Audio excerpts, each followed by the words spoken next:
All right, let's take a look at one of our pepper projects for the year. Try to bring y'all along on our pepper grow, on what we got going on. Tiffany's back there washing probably eggs or something. Yep. She's been outside working. I'm going to show you right here. This is what we got planned for our greenhouse 1 and 2. These are our small greenhouses that we bought originally. They're what you would call a hobby greenhouse, and they're excellent. We love them. We've had them now for, I think, 7 years now, Tiffany. Does that sound about right? Quite a bit. So, anyway, here we go. So, see my artwork. I am a visual learner. I like to see stuff. So, the greenhouses are the same size. They are 12.5 foot by 24.5 foot. So each of these squares is representative of 1 foot on my diagram. And then 24.5 this way. So you'll see, starting with pepper 1 down to 12. And this space is left because we got a heater down here. So we need to have room for that heater to not be right up against pepper plants for the early part of the season. Later in the season, this will just be wasted space. And all the way through number 64. So we're going, these are in addition to what we will grow outside, and this is all hot peppers, and this is in addition to the ones that will go inside of the greenhouse number 3, which will be sweet peppers. But we got a hot cherry pepper. Now this is an heirloom hot cherry, and then this is a hybrid hot cherry. They'll be grown next to each other, and that's a Caparino. And then a Hungarian hot wax, a Pimento de Pedron, an El Eden Guajillo, a Trepadero Werner, Lombok. I'm not going to go through all these. I'm just going to highlight a few. A Hontaka, Korean dark green, amazing little Korean pepper.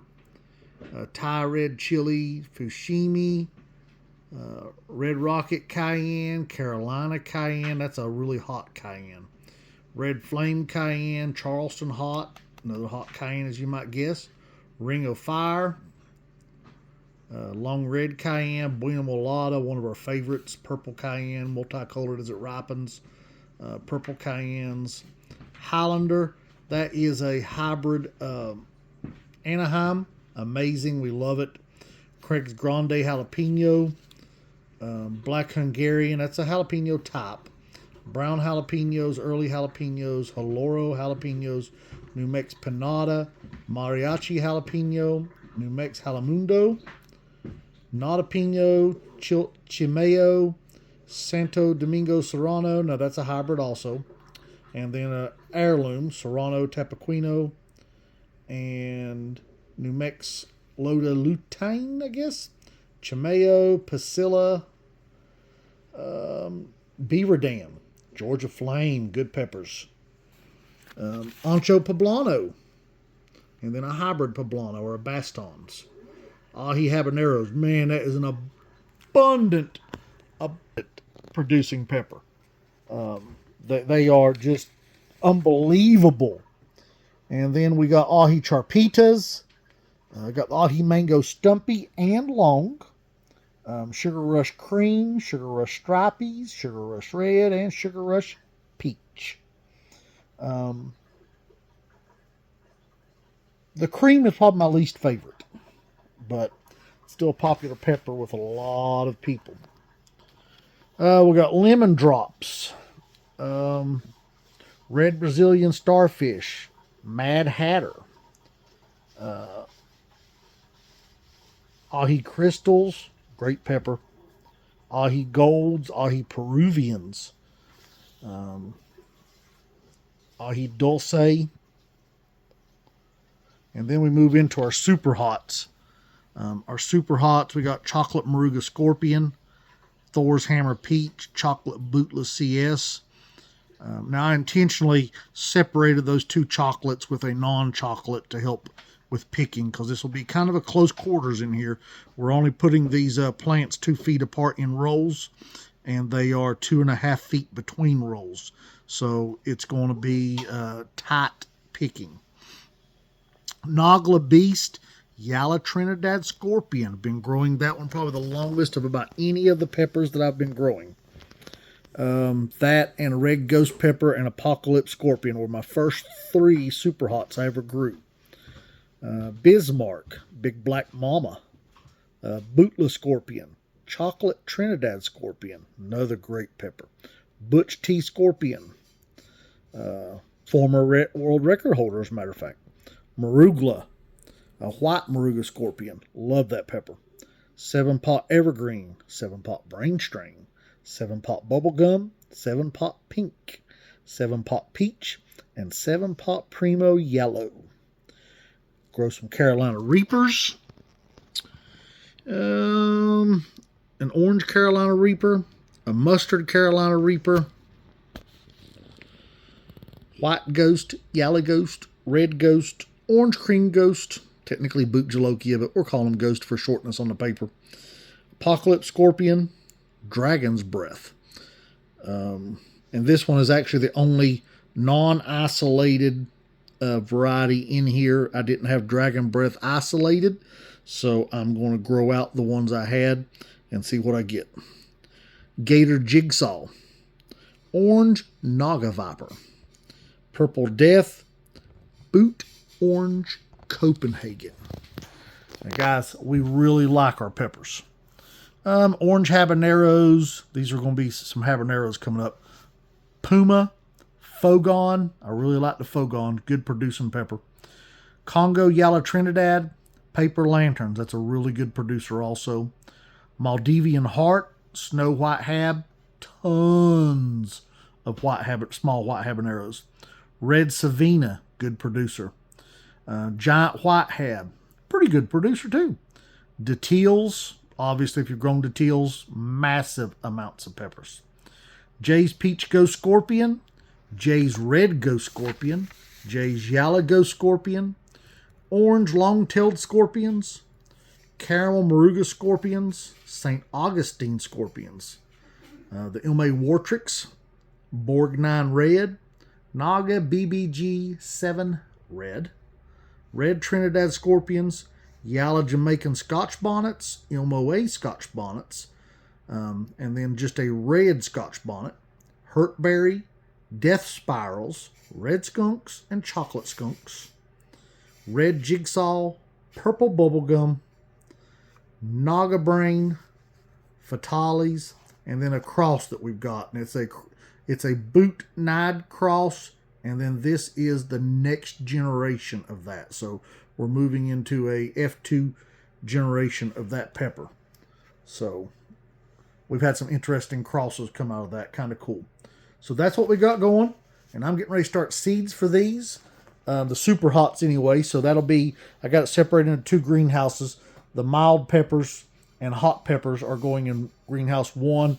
And in greenhouse 2, that's where my super hots will go. And super hots and habanero tops. So these will be to get us an early start on the season to make hot sauce and for pepper sales. And they get us a late extension to the season so that we can sell more peppers and make more hot sauce. Whichever one is needed the most. And it's just, and also I want to demonstrate to you guys what you can do in a small greenhouse like that. I'll show you the good, the bad, and the ugly.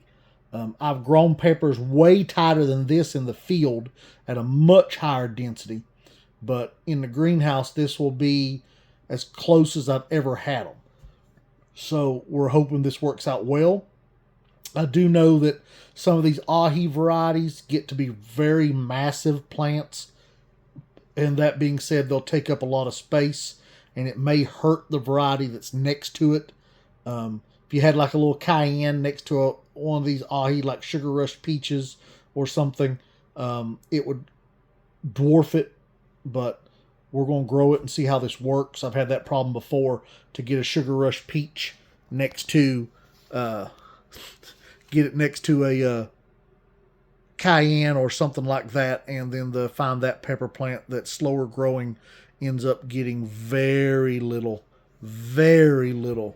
of the nutrients and sunlight because it robs them.